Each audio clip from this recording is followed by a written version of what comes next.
ચોમાસામાં વરસાદમાં સાંજે ગરમા ગરમ ખાવાની મજા આવે એવું મકાઈ કેપ્સિકમનું આપણે આજે શાક બનાવીશું।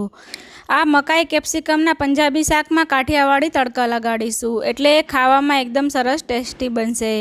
તો રોટલા રોટલી કે પછી પરોઠા સાથે ખાવાની મજા આવે એવું મકાઈનું ચીઝવાળું શાક બનાવવાનું શરૂ કરીએ। હેલો ફ્રેન્ડ્સ, દીપાલી ડિશીસમાં તમારું સ્વાગત છે। આજે આપણે બનાવીશું તો આ ટેસ્ટી ચટાકેદાર શાક બનાવવા માટે મેં અહીં એક અમેરિકન મકાઈને કુકરમાં મીઠું અને પાણી નાખીને બાફી લીધી હતી। મીડિયમ ગેસની ફ્લેમ પર લગભગ 2 થી 3 વિસલમાં જ મકાઈ સરસ બફાઈ જશે। ત્યારબાદ ઠંડી થયા બાદ એના બી અલગ કરી લીધા હતા। તો હવે આપણે આ બીને સાઈડમાં રાખી દઈશું અને બાકીની તૈયારી કરી લઈશું। તો એના માટે એક મોટું કેપ્સિકમ લીધું છે, એના મોટા ચોરસ ટુકડા કરી લઈશું અને ત્યારબાદ મીડિયમ સાઇઝના 3 ટમેટાં લીધા છે, એની મરચાં સાથે મિક્સર જારમાં પ્યોરી બનાવી લઈશું અને મીડિયમ સાઇઝની 2 ડુંગળી લીધી છે, એને ચોપરમાં ચોપ કરી લઈશું। 8 થી 10 જેટલી લસણની ચપ્પુની મદદથી કટકા કરી લઈશું। આટલી તૈયારી થઈ જાય ત્યારબાદ આપણે શાકનો વઘાર કરીશું। તો એના માટે એક કડાઈમાં 3 ટેબલસ્પૂન જેટલું તેલને ગરમ કરવા રાખીશું। તો કાઠિયાવાડી શાકમાં તેલ થોડું આગળ પડતું હોય છે। આ તેલ ગરમ થાય એટલે એમાં આપણે જે કેપ્સિકમના ચોરસ મોટા ટુકડા કરીને રાખ્યા હતા એ એડ કરી દઈશું અને હવે ગેસની ફ્લેમ હાઈ કરી અને એને સતત ચલાવતા જઈ 1 થી 2 મિનિટ માટે એને સેલો ફ્રાય કરી લઈશું। અહીં કેપ્સિકમને આપણે આ રીતે જ તેલમાં સેલો ફ્રાય કરવાના છે એટલે એનો ટેસ્ટ શાકમાં સરસ ક્રન્ચી આવે। જો તમે ગેસની ફ્લેમ સ્લો રાખી અને એને કૂક કરશો તો એ સોફ્ટ થઈ જશે। તો લગભગ 1.5 થી 2 મિનિટમાં જ આપણા આ કેપ્સિકમના કટકા સરસ ફ્રાય થઈ જશે। તો હવે એમાંથી તેલ નિતારી અને એને સાઈડમાં કાઢી લઈશું। અહીં તમારે આ શાકમાં જો પનીર એડ કરવું હોય તો કેપ્સિકમની સાથે જ પનીરના ટુકડાને પણ આ રીતે ફ્રાય કરી લેવાના છે। હવે જે બાકી તેલ વધ્યું છે એમાં આપણે વઘાર કરી લઈશું। તો અહીં થોડા ખડા મસાલા, તમાલપત્ર, તજ, સૂકું લાલ મરચું અને 2 લવિંગને એડ કરી દીધા છે તેલમાં। ગેસની ફ્લેમ એકદમ સ્લો કરી દઈશું અને હવે 1 ચમચી જેટલું જીરું અને આપણે લસણને જે કટ કરીને રાખ્યું હતું એ એડ કરી દઈશું અને લસણને થોડી સેકન્ડ માટે તેલમાં આપણે સાંતળી લઈશું। હવે 2 મીડિયમ સાઇઝની ડુંગળીને ચોપરમાં ચોપ કરીને રાખી હતી એ તેલમાં એડ કરી દઈશું અને ગેસની ફ્લેમ સ્લો ટુ મીડિયમ રાખી અને ચલાવતા જઈ આપણે એને ટ્રાન્સપરન્ટ ના થાય એટલે કે એનો કલર ચેન્જ ના થાય ત્યાં સુધી એને સોતે કરી લઈશું। સાથે જ ચપટી જેટલી હિંગ એડ કરી દઈશું અને એને પણ મિક્સ કરી દઈશું। હવે ઢાંકીને કે ખુલ્લામાં આપણે 2 થી 3 મિનિટ માટે ડુંગળીને સોતે કરી લેવાની છે।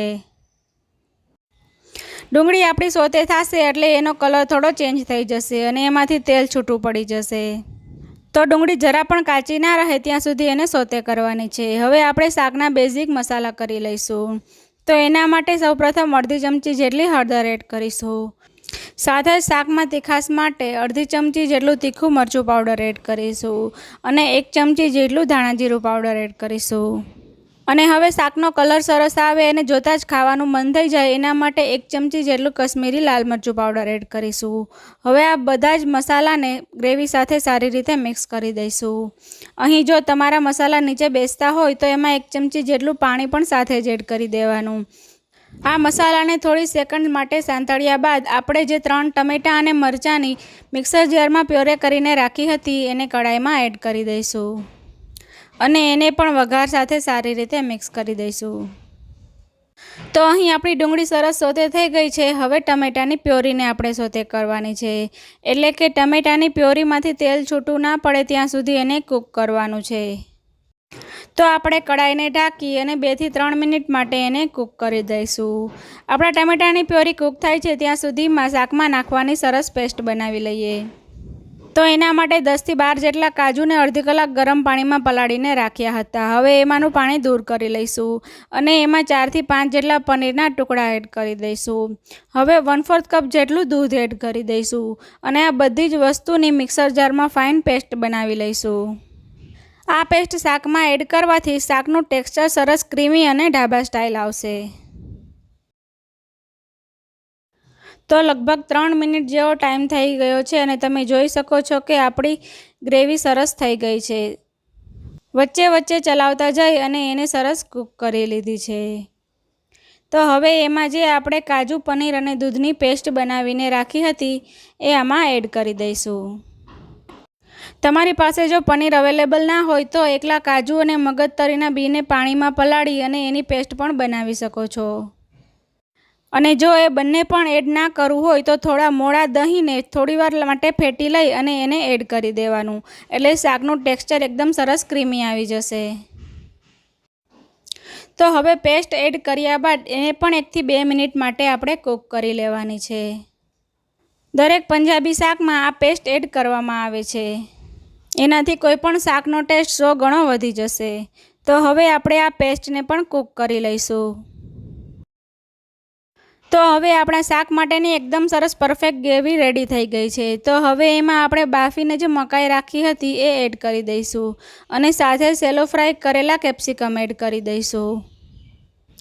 આ બંને વસ્તુ તમારે શાકમાં ગ્રેવી પરફેક્ટ કૂક થઈ જાય ત્યારબાદ લાસ્ટમાં નાખવાની છે. એ બંનેને ગ્રેવી સાથે સારી રીતે મિક્સ કરી દઈશું. તો તમે જોઈ શકો છો કે અત્યારે જરા પણ આપણા શાકમાં પાણી નથી, એટલે કે જરા પણ રસો નથી.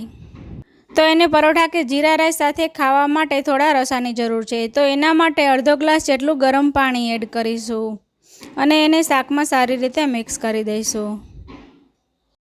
તમારે જે પ્રમાણે થિકનેસ જોતી હોય એ પ્રમાણે તમારે ગરમ પાણી એડ કરવાનું છે.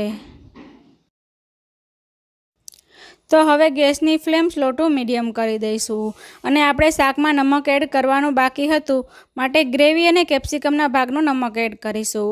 મકાઈ બાફતી વખતે એના ભાગનું નમક એડ કરેલું જ હતું. તો ફરીથી નમકને શાકમાં મિક્સ કરી અને ઢાંકી 2 થી 3 મિનિટ માટે કૂક કરી લઈશું, એટલે શાકમાં એડ કરેલા બધા જ મસાલાનો ટેસ્ટ કેપ્સિકમ અને મકાઈમાં આવી જાય. તો અહીં આપણું ઢાબા સ્ટાઇલ મકાઈ કેપ્સિકમનું શાક 90% જેટલું રેડી થઈ ગયું છે. પણ હજી એમાં 2 શાકનો ટેસ્ટ વધારતા ઇન્ગ્રીડિયન્ટ્સ એડ કરવાના બાકી છે. તો હવે આ શાકમાં આપણે અડધી ચમચી જેટલો કિચન કિંગ મસાલો અથવા તો પંજાબી શાકનો મસાલો એડ કરીશું અને સાથે જ 1 ચમચી જેટલી કસૂરી મેથીને હાથની મદદથી આ રીતે મસળી અને એડ કરી દઈશું. અને આ બંને વસ્તુને શાક સાથે સારી રીતે મિક્સ કરી દઈશું. કસૂરી મેથી આ રીતે લાસ્ટમાં એડ કરવાથી શાકનો સ્વાદ અને સુગંધ વધી જશે. તો હવે ગેસની ફ્લેમ બંધ કરી દઈશું અને એનો ઢાબા સ્ટાઇલ ટેસ્ટ આપવા માટે 1 ચમચી જેટલું બટર કે ઘી એડ કરીશું અને સાથે જ લીલા સમારેલા ધાણા એડ કરી દઈશું. અને જ્યારે પણ આ શાકને આપણે સર્વ કરવાનું હોય એ પહેલાં એમાં ચીઝને ગ્રેટ કરી અને એડ કરી દેવાનું છે. જ્યારે ઘરમાં કોઈ શાક ના હોય અને અચાનક મહેમાન આવે તો તમે આ શાક બનાવી એને સર્વ કરી શકો છો. તો રોટલા, રોટલી, નાન કે પછી પરોઠા સાથે ખાવાની મજા આવે એવું આપણું ઢાબા સ્ટાઇલ મકાઈ કેપ્સિકમનું શાક રેડી થઈ ગયું છે. ફ્રેન્ડ્સ, જો તમને મારા આ શાકની રેસીપી ગમી હોય તો વિડીયોને લાઇક કરો, શેર કરો અને મારી ચેનલને સબસ્ક્રાઈબ કરો. મળીએ એક આવી જ નવી હેલ્ધી રેસીપી સાથે. ત્યાં સુધી ઈટ healthy, Cook healthy. Dhaba style બીજા શાકની રેસીપી જોવા માટે સ્ક્રીન પર આપેલા વિડીયો પર ક્લિક કરો.